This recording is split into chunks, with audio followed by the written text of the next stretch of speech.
Hello everyone, welcome to the another video of Let's Unlock Commerce. In this video, we are going to learn a new concept of financial management, that is capital structure. And if you want to know more about me, you can check out my educational background. तो capital structure को समझने से पहले हम लोग देखते हैं कि स्ट्रक्चर होता क्या है। स्ट्रक्चर का सिंपल सोबर मीनिंग होता है ढांचा। मतलब कि किसी भी चीज़ को बनाने के लिए एक फाउंडेशन कैसी होगी, एक उसका वी कैन से अवतार कैसा होगा, उसको हम कहते हैं स्ट्रक्चर। एग्जाम्पल के लिए अगर हमें किसी बिल्डिंग को बनाना है तो हम सबसे पहले देखते हैं कि बिल्डिंग में कहाँ पर कौन सा कमरा होगा, कहाँ पर किचन होगी, कितना हमें लॉबी के लिए एरिया चाहिए, तो हम वो सब चीज़ देखते हैं। वो क्या होता है, उसका बेसिक स्ट्रक्चर होता है, उसकी फाउंडेशन होती है। अगर हम हमारी बॉडी की बात करें, जो हमारी बोन्स का स्ट्रक्चर है कि कहाँ पे कौन सी बोन होगी, कहाँ पे हमारी आर्म्स होंगी, कहाँ पे हमारी लेग्स होंगी, तो ये हमारी बॉडी का स्ट्रक्चर है। सिमिलरली एक बिजनेस में जो सबसे इम्पोर्टेंट चीज़ होती है उसका पैसा। तो वो पैसा कहाँ से कितना पैसा आएगा, किसको कितना पैसा देना होगा, तो ये सब क्या होता है, उसका कैपिटल का एक स्ट्रक्चर होता है। मतलब कि पैसे का स्ट्रक्चर, पैसे का हमारे पास वी कैन से कि ढांचा कैसा होगा, कहाँ से पैसा आया होगा जो बिजनेस में लगा हुआ है। तो उसको जब हम देखते हैं तो उसको हम कहते हैं कैपिटल स्ट्रक्चर। कैपिटल स्ट्रक्चर जो एक बिजनेस में होता है वो सिंपली दो चीज़ों के मिक्सचर से बना होता है।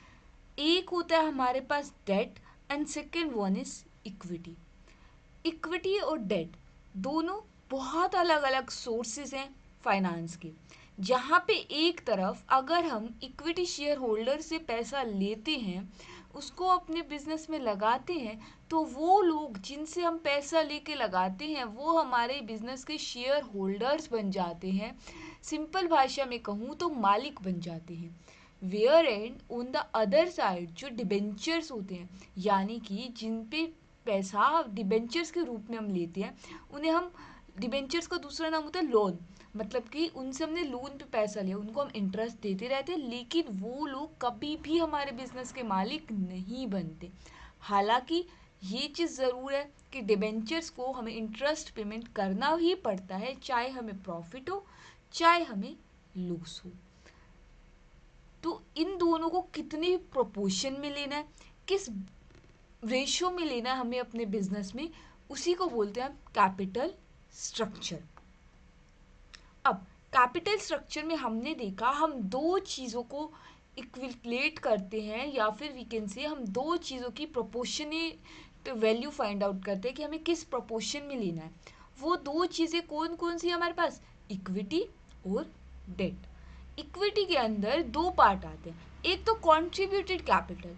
कॉन्ट्रीब्यूटेड कैपिटल वो अमाउंट होता है जो हम इन्वेस्टर्स को कहते हैं कि आप हमारे बिजनेस में लगाओ और बदले में आप हमारे बिजनेस के शेयर होल्डर बन जाओ, यानी कि मालिक बन जाओ। वेयर एज रिटेन्ड अर्निंग वो अमाउंट होती है जो अमाउंट हम अपने लास्ट ईयर के प्रॉफिट्स में से बचा के रखते हैं कि अगर हमें फ्यूचर में ज़रूरत पड़ेगी तो हम अपना ही पैसा अपने बिजनेस में लगा देंगे। On the other side debt भी हमारे दो टाइप के हो सकते हैं, लॉन्ग टर्म डेट और short term debt. Short term debt यानी कि जिन्हें हमें विद इन अ स्पेसिफिक या फिर with in a short specific period of time return करना होता है। नॉर्मली जो ये पीरियड कंसिडर किया जाता है वो लेस देन अ ईयर किया जाता है। इसको हम एक और नाम से भी जानते हैं, बोन्स। अल सेकेंड चीज़ जो आती है वो हमारे पास आती है लॉन्ग टर्म डेट, जिसे हमें मोर देन अ ईयर के अंदर रिटर्न करना होता है, उसे हम बोलते हैं लॉन्ग टर्म डेट। इसे हम कॉमर्शियल पेपर्स के नाम से भी जानते हैं। तो इक्विटी और डेट तो ठीक है, लेकिन इनके अंदर की प्रोपोर्शन भी हम देखते हैं कि हमें हमारे कैपिटल स्ट्रक्चर में कितनी कॉन्ट्रीब्यूटेड कैपिटल चाहिए, कितनी हमारे पास रिटेन्ड अर्निंग पड़ी हम उसमें से लगा सकते हैं, या फिर अगर हमें डेट ही चाहिए तो हमें लॉन्ग टर्म चाहिए या शॉर्ट टर्म चाहिए। जब हम ये सारी चीज़ें डिसाइड करते हैं, मतलब कि हम अपनी कैपिटल का एक ढांचा क्रिएट कर रहे हैं कि हमारी कैपिटल एग्जैक्टली दिखेगी कैसी, जो पैसा हमने लिया है एग्जैक्टली वो पैसा आया कहाँ से है, उसे हम कहते हैं कैपिटल स्ट्रक्चर। अब एक बिजनेस के अंदर एक ऑप्टिमम कैपिटल स्ट्रक्चर होना बहुत ज़रूरी है। बहुत ज़रूरी है कि हम इक्विटी और डेट की एक एक्यूरेट प्रोपोर्शन लेके चले, एक एक्यूरेट रेशियो लेके चले, क्योंकि अगर हम ऐसा नहीं करेंगे तो लॉन्ग टर्म में उसकी वजह से हमारे बिजनेस पे बहुत नुकसान होगा। जैसा कि मैंने पहले ही बताया कि जो डिबेंचर होल्डर्स होते हैं वो एक बिजनेस के लिए एक फिक्स्ड फाइनेंशियल ऑब्लिगेशन की तरह होते हैं। उनका एक फिक्स्ड अमाउंट ऑफ इंटरेस्ट होता है जो एक बिजनेस को no matter whether they earn profits और नॉट उन्हें पेमेंट करनी ही पड़ती है। Whereas on the other side equity share holders में ऐसा कुछ नहीं होता।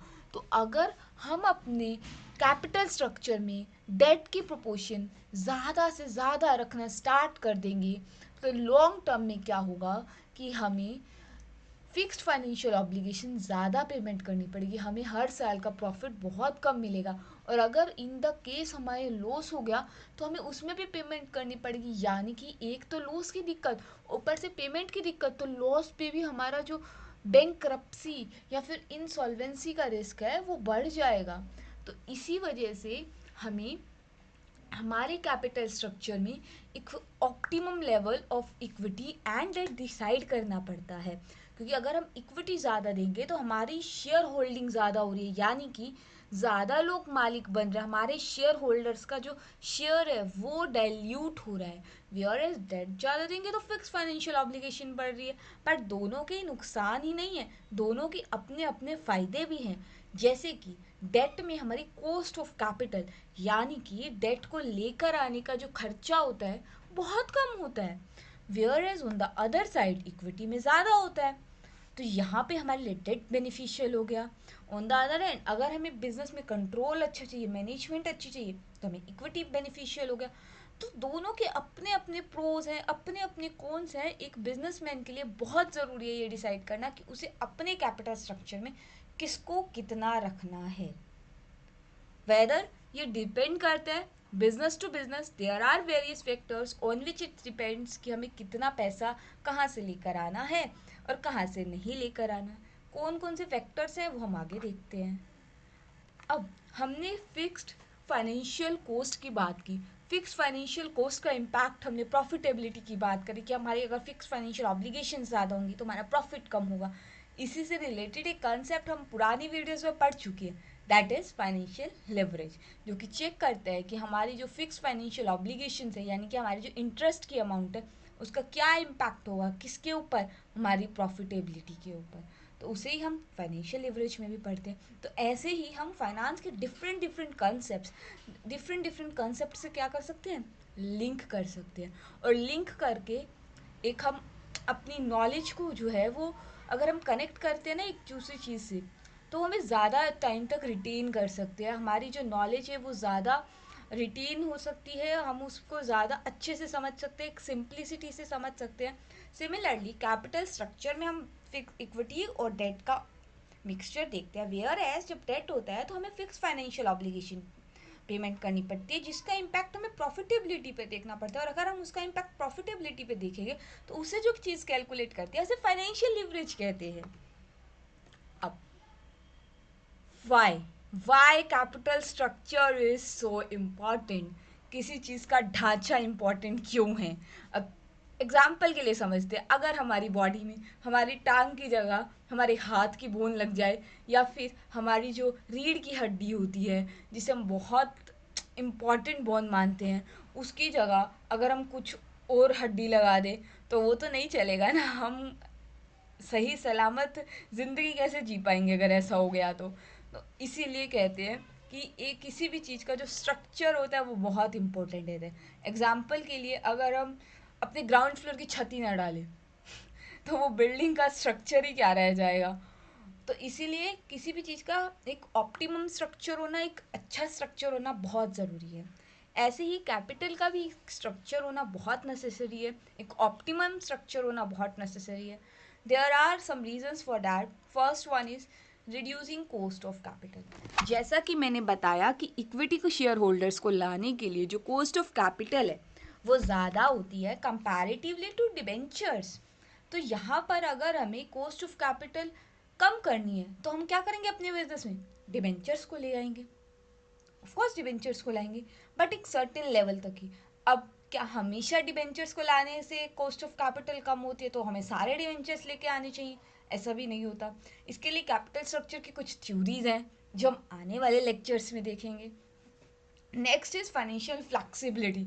हमारे पास फ्लेक्सिबिलिटी आदत है कि ठीक है हमें पैसे चाहिए, इस बार हमने इक्विटी से ले लिया, अगली बार डिवेंचर से ले लेंगे। मतलब हमें कुछ ये नहीं है कि यार अगर मुझे पैसा चाहिए ना तो मुझे अपनी शेयर होल्डिंग देनी ही पड़ेगी, नो मैटर व्हाट। या फिर अगर मुझे पैसा चाहिए ना तो मुझे अपनी फिक्स फाइनेंशियल ऑब्लिगेशंस बढ़ानी ही पड़ेंगी, मुझे इंटरेस्ट की पेमेंट ज़्यादा देनी ही पड़ेगी। ऐसा भी नहीं है, हमारी मर्जी है। हमने अपने कैपिटल स्ट्रक्चर में अगर दोनों चीज़ें इंक्लूड की हैं तो हमने उसको फ्लेक्सिबल बना दिया है।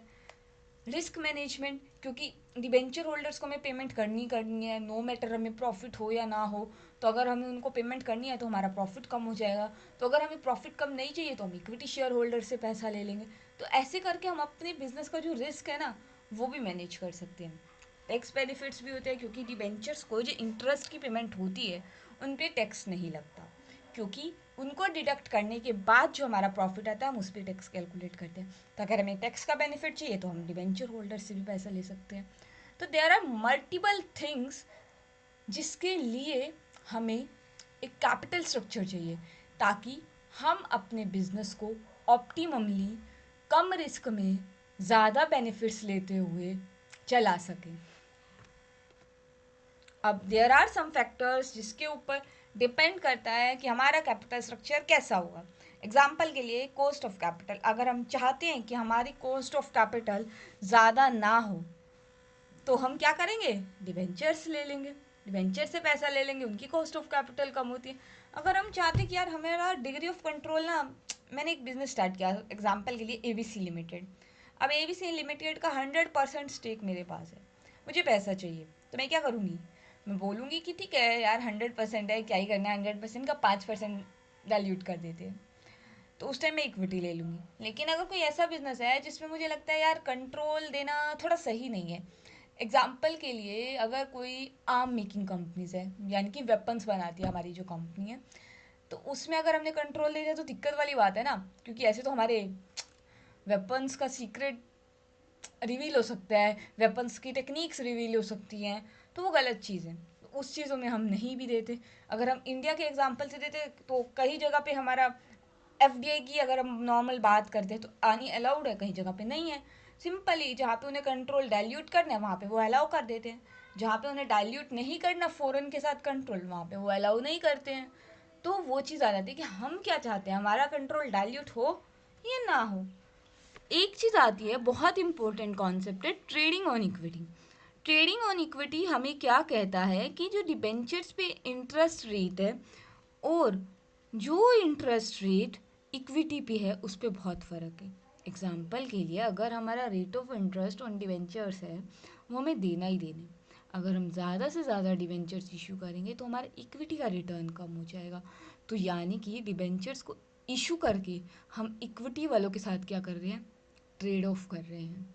तो इसीलिए कहते हैं कि ट्रेडिंग ऑन इक्विटी, यानी कि डिबेंचर्स जितने ज़्यादा होंगे इक्विटी वालों के लिए उतना कम पैसा अवेलेबल होगा।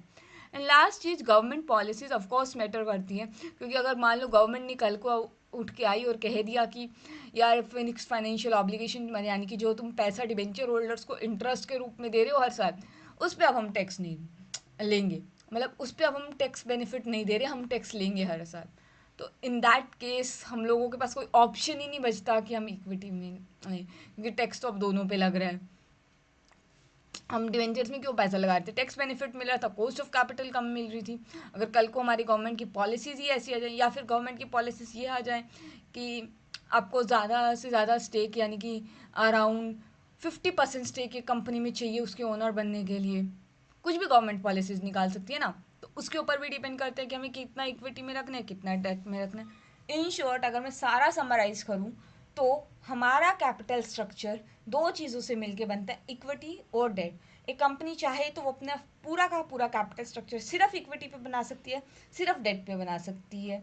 डेट पे तो ऑफकोर्स सिर्फ नहीं बनता क्योंकि ओनर तो होता ही है कोई, मतलब सिर्फ इक्विटी पे भी बना सकती है और मिक्स भी कर सकती है। एक ऑप्टिमम कैपिटल स्ट्रक्चर होना बहुत ज़रूरी है क्योंकि इससे ना तो सिर्फ हमारी कॉस्ट ऑफ कैपिटल कम होती बल्कि हमारे जो शेयर होल्डर्स की वैल्यू है वो बढ़ती है, उनका ट्रस्ट बढ़ता है हमारी कंपनी पे, और हमारा कंट्रोल भी डाइल्यूट नहीं होता है।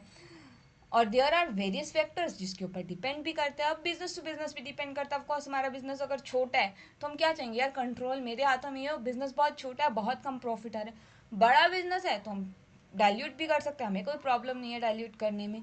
तो इन सब चीज़ों पे डिपेंड भी करता है, और एक ऑप्टिमम कैपिटल स्ट्रक्चर होना बहुत ज़रूरी है। अब आगे वाली वीडियोस में हम देखेंगे कि ऑप्टिमम कैपिटल स्ट्रक्चर, किस कैपिटल स्ट्रक्चर को हम बोल सकते हैं। There are various like renowned persons जिन्होंने अपनी अपनी थ्योरीज दी हैं रिगार्डिंग कैपिटल स्ट्रक्चर। और एक चीज़ की मैंने और बात की, कॉस्ट ऑफ कैपिटल। मैं बार बार कह रही हूँ डिबेंचर्स का कम होता है, इक्विटी का ज़्यादा होता है, बट ये कॉस्ट ऑफ कैपिटल निकालते कैसे हैं, तो ये सब चीज़ें हम आने वाली वीडियोज़ में देखेंगे। And till then, if you like my videos, if you like my efforts, do like, share and comment below. And also if you like me to make any video on any topic regarding the financial management, अभी हमारा यही चल रहा है तो इसी की बात करते हैं। अदरवाइज आप लोग